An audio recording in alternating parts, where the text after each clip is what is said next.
Welcome back to our channel rainbow study সেন্টারের পক্ষ থেকে প্রিয় ভিউয়ার্সদের প্রত্যেককেই ওয়েলকাম আজকের আরও একটি নতুন ক্লাসে। ভিউয়ার্স, তোমরা নিশ্চয়ই এই তড়িৎ প্রবাহ মানে তড়িৎ চুম্বকত্ব বা প্রবাহী তড়িৎ চ্যাপ্টারটি যে কটি ক্লাস হয়েছে অর্থাৎ 3টি ক্লাস টোটাল হয়েছে সেগুলি তো প্রত্যেকটাই ফলো করেছো। আজকে কিন্তু আরেকটি নতুন ইন্টারেস্টিং ক্লাস। গতকালের ক্লাস শেষ করার পর আমি কিন্তু তোমাদেরকে জানিয়েছিলাম যে এখানে কিন্তু আমরা ডিটেলসে পরবর্তী দিনে অর্থাৎ আজকে জুলের সূত্র সম্পর্কে পড়ব। ভিউয়ার্স, এবার জুলের সূত্র সম্পর্কে পড়ার পূর্বে একটা বিষয় তোমাদেরকে একটু জানাবো, সেটা হলো তড়িৎ প্রবাহের তাপীয় ফল মানেটা কি সেটা একটু বুঝে নাও, তাহলে জুলের সূত্রটা বুঝতে সুবিধা হবে। তড়িৎ প্রবাহের তাপীয় ফল, তড়িৎ প্রবাহের তাপীয় ফল বলতে বোঝায় ভিউয়ার্স কি বলো তো, কোনো পরিবাহীর মধ্যে দিয়ে যখন তড়িৎ প্রবাহের সৃষ্টি করা হয় তার ফলে যে পরিবাহীটি উত্তপ্ত হয়ে যায় বা পরিবাহীটি তাপের উদ্ভব হয় তাকে মূলত তড়িৎ পরিবাহের তাপীয় ফল বলে। অর্থাৎ কি বুঝলাম, যে তড়িৎ প্রবাহের ফলে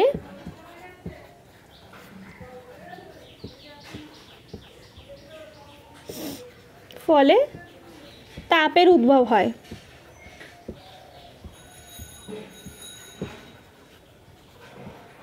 তাপের উদ্ভব হয় তাকে মূলত আমরা তড়িৎ পরিবাহীর তাপীয় ফল বলি। এবার ভিউয়ার্স, তড়িৎ প্রবাহের তাপীয় ফল তো বুঝলাম।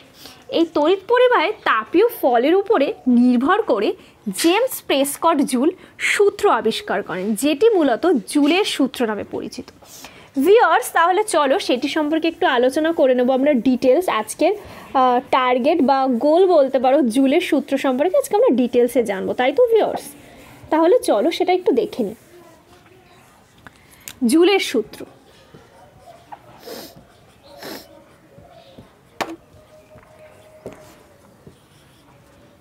জুলের সূত্র বলতে মূলত বোঝায় কোনো পরিবাহীর মধ্যে যে তড়িৎ প্রবাহের ফলে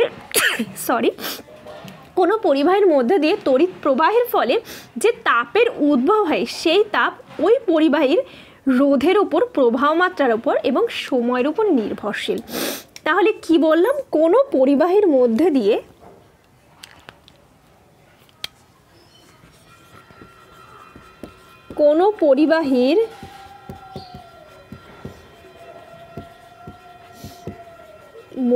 দিয়ে তড়িৎ প্রবাহের ফলে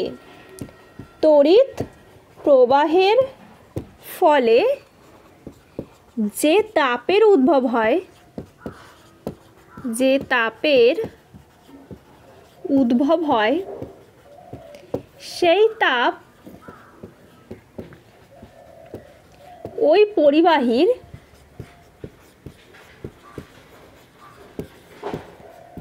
প্রবাহ মাত্রা অর্থাৎ I, রোধ অর্থাৎ R, সময় অর্থাৎ T এর ওপরে নির্ভরশীল।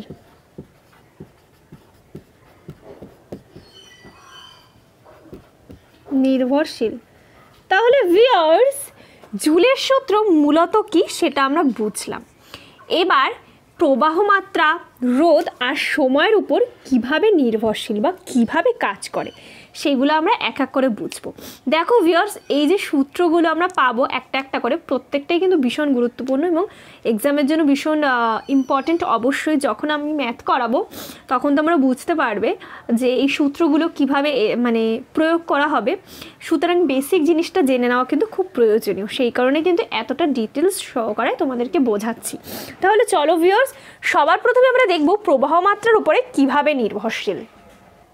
আচ্ছা, প্রথম সূত্রটি একটু আলোচনা করব। এই পোর্শনটা মুছে দিচ্ছি, তোমরা কিন্তু প্রত্যেকটা জিনিস নোট ডাউন করে নিতে পারো তোমাদের বোঝার সুবিধার জন্য। তাহলে এখানে 3টে জিনিস আমাদেরকে মনে রাখতে হচ্ছে। একটা হচ্ছে I, যেটা বুঝতে সুবিধা হবে, একটা হচ্ছে R, একটা হচ্ছে টাই। দেখো, প্রথম সূত্রে কি বলেছে, কোনো পরিবাহীর রোধ আর ওই পরিবাহীতে মানে যে তড়িৎ প্রবাহের সময় সেটা যদি স্থির থাকে তাহলে পরিবাহীতে উৎপন্ন তাপ তার তড়িৎ প্রবাহের বর্গের সমানুপাতিক।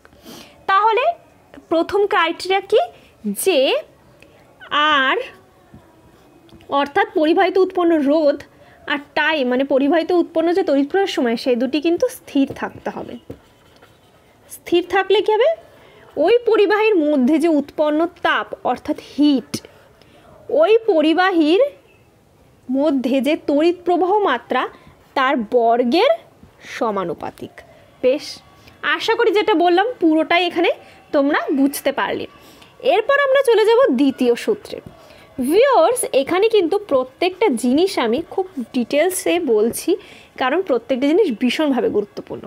তাহলে প্রথম সূত্রটা আরও একবার বলি ভিউয়ার্স, দেখো, কোনো পরিবাহীর মধ্যে দিয়ে যখন পরিবাহীর রোধ অর্থাৎ আর, সবটা কিন্তু নোট ডাউন করে দিয়েছি, এবং পরিবাহীর মধ্যে দিয়ে তড়িৎ প্রবাহের যে সময় অর্থাৎ টি যদি স্থির থাকে তাহলে পরিবাহিত উৎপন্ন তাপ অর্থাৎ হিট ওই পরিবাহীর মধ্যে দিয়ে প্রবাহিত তড়িৎ প্রবাহ মাত্রা অর্থাৎ আয়ের বর্গের সমানুপাতিক। তাহলে পুরোটাই আশা করি মেলাতে পারলাম আমরা। এবার চলো দেখা যাক দ্বিতীয় সূত্রে কি বলেছে ভিউয়ার্স।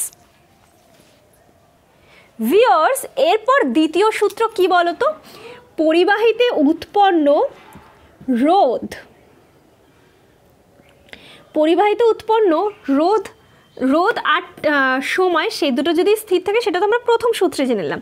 দ্বিতীয় সূত্রে আমরা জানবো কোনো পরিবাহীর মধ্যে দিয়ে সেই পরিবাহীর তড়িৎ প্রবাহ মাত্রা অর্থাৎ আই এবং তড়িৎ প্রবাহের সময় অর্থাৎ টি যদি স্থির থাকে ওই পরিবাহীতে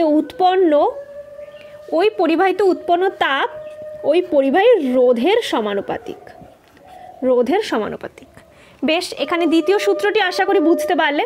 তাহলে কি হলো, কোনো পরিবাহীর তড়িৎ প্রবাহ মাত্রা এবং তড়িৎ প্রবাহের সময় অর্থাৎ টি যদি স্থির থাকে তাহলে ওই পরিবাহীতে উৎপন্ন তাপ অর্থাৎ হিট ওই পরিবাহীর রোধের সমানুপাতিক। বেশ, এখানে সুন্দরভাবে ডিটেলস উল্লেখ করে দিলাম। এরপর তৃতীয় সূত্র অর্থাৎ সর্বশেষ সূত্র। এই যে সূত্র তিনটি সম্পর্কে সর্বপ্রথম জেমস প্রেসকট জুল ধারণা প্রকাশ করেন বা আবিষ্কার করেন, সেই কারণে কিন্তু এই সূত্রটি আমরা জুলের সূত্র নামে পরিচিত। তাহলে জেমস প্রেসকট জুল, তাই তো, প্রেসকট জুল। আর এই তিনটে টার্ম এখানে কেন উল্লেখ করা প্রয়োজনীয় আশা করি তোমরা বুঝতে পারলে, তাহলে মনে রাখতে খুব সুবিধা হয়। বেশ ভিউয়ার্স, এরপর আমরা থার্ড পয়েন্ট অর্থাৎ তৃতীয় সূত্রে যাচ্ছি।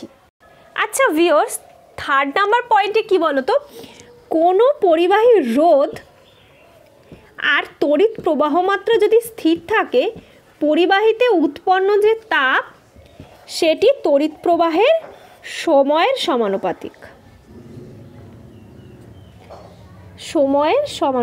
বেশ ভিউয়ার্স, তাহলে আশা করি প্রত্যেকটা জিনিস তোমরা খুব ভালোভাবে বুঝতে পারলে।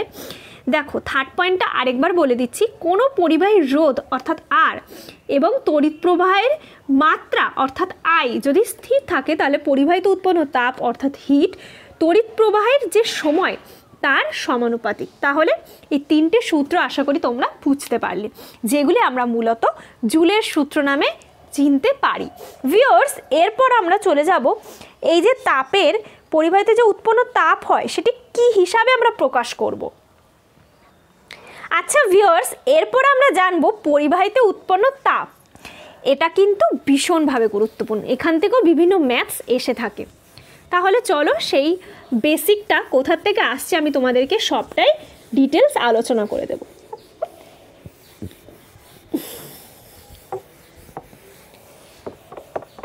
তড়িৎ প্রবাহের ফলে যে তাপের উৎপন্ন হয় বা তাপের যে পরিমাণ, বেশ দেখো, আমরা যদি কোনো পরিবাহীর ভেতরে কোনো আধানকে এক প্রান্ত থেকে অপর প্রান্তে নিয়ে যাই তাহলে তড়িৎ পরিবাহীতে যে বিচরণ ক্ষেত্র বা যে পরিবর্তন আসে তার মান অর্থাৎ তড়িতের পরিমাণ equals to I into D, অর্থাৎ কি পরিবাহীর এক প্রান্ত থেকে, আমি কিন্তু স্টেপ বাই স্টেপ বুঝিয়ে তোমাদেরকে লিখিয়ে দিচ্ছি যাতে তোমাদের বুঝতে সুবিধা হয়।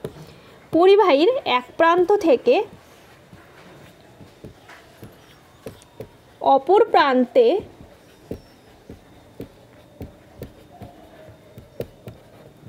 প্রাপ্ত তাপের পরিমাণ,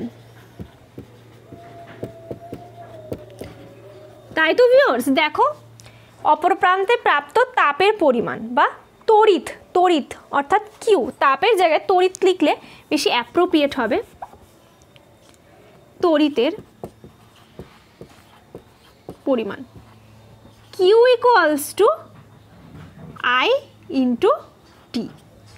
দেখো viewers Q equals to I into T coulomb, এখানে আমরা লিখে দিই তড়িতের একক হিসাবে।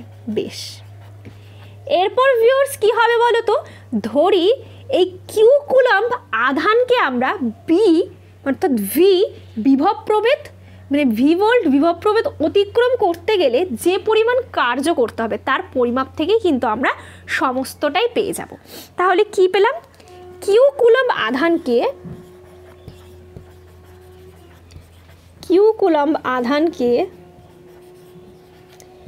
ভি ভোল্ট বিভব প্রভেদ অতিক্রম করাতে গেলে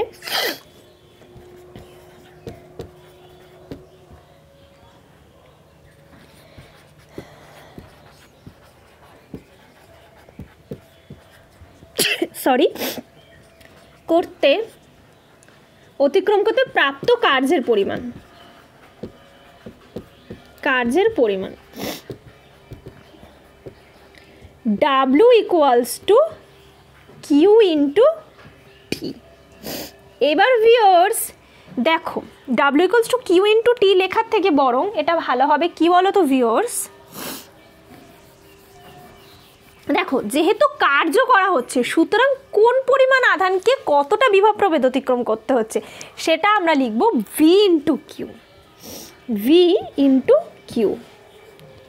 এবার ভিউয়ার্স তোমাদের মনে প্রশ্ন আসছে যে ভি কেন, দেখো কিউ কুলম্ব আধানকে তো আমরা ভি ভোল্ট এই যে বিভব প্রভেদটা অর্থাৎ দুই প্রান্তে এক প্রান্ত থেকে অপর প্রান্তে নিয়ে যাচ্ছি সেই যে বিভব প্রভেদ অতিক্রম করাতে হচ্ছে তার জন্যই তো কার্যের পরিমাণ পাচ্ছে। সুতরাং ডাব্লিউ ইকুয়ালস টু ওয়ার্ক অর্থাৎ কার্যকে আমরা ভি ভোল্ট বিভব প্রভেদের সঙ্গে আধানের সঙ্গে গুণফল করলে কিন্তু কার্য আমরা পেতে পারি। এরপর ভিউয়ার্স এই যে ভিটা পেলাম, এবার ভি এর সাথে একটা সম্পর্ক রয়েছে, তোমাদের প্রত্যেকের মনে আছে কিনা জানি না, এটা কিন্তু আমি করিয়েছিলাম। ভি ইকুয়ালস টু আই আর, যেখানে ভিউয়ার্স আমি আরকে চিহ্নিতকরণ করেছিলাম পরিবাহীর রোধ হিসাবে।